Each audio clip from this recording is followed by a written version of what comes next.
इमाम ए हुसैन का मुबारक सर नेजे पर उठाकर जिस वक्त खानदान रसूल का जुलूस आया, इमाम ए हुसैन की बीवियां, उनकी बहन, उनकी बेटियां सब उस जुलूस में कैदी बनाकर यजीद के दरबार की तरफ ले जाए जा रहे थे। एक वाकया सुनिए। जब यह जुलूस दमिश्क पहुंचा तो नेजे पर इमाम ए हुसैन का मुबारक सर था।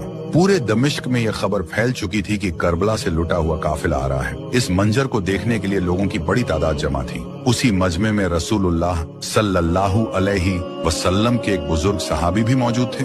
जब उनकी नजर नेजे पर उठे हुए उस मुबारक सर पर पड़ी तो वे रो पड़े और कहने लगे, मैंने इस सर को देखा है, यही वह सर है जिसे रसूलुल्लाह सल्लल्लाहु अलैहि वसल्लम बोसा दिया करते थे। मेरे आका सल्लल्लाहु अलैहि वसल्लम अपनी जुबान मुबारक उनके मुंह में देते थे और उनसे बेपनाह मोहब्बत फरमाते थे। फिर उनकी नजर काफिले में बीबी सकीना रजी अल्लाहु अन्हा पर पड़ी। उन्होंने पहचान लिया कि यह हुसैन की बेटी हैं। वे करीब आए, रोने लगे और कहा, ए बच्ची, हमारी जिंदगियां कुर्बान तुम्हारे घराने पर, हम कुछ नहीं कर सके।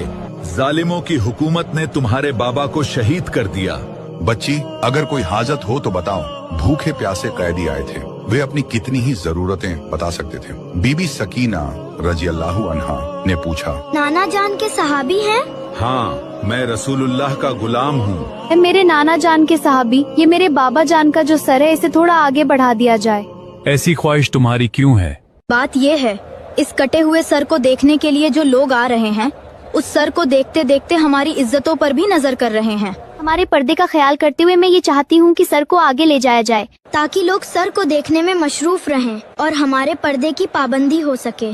सोचिए, उस वक्त अगर कोई पर्दे की पाबंदी का ख्याल कर रहा था तो वह हुसैन का घराना था। वह घराना जिसका सब कुछ लुट चुका था। और उस हालत में भी 9 साल की एक बच्ची यह कह रही थी, मुझे मेरे पर्दे की फिक्र है। मैं अपनी बहनों से पूछता हूँ, घरों की खवातीन से पूछता हूँ, तुम्हारा क्या लुटा है जो तुम बेपर्दा घूमती हो? याद रखो, कयामत के दिन उस बीबी सकीना का भी सामना करना है और सैयदा फातिमा जहरा रजी अल्लाहु अन्हा का भी सामना करना है।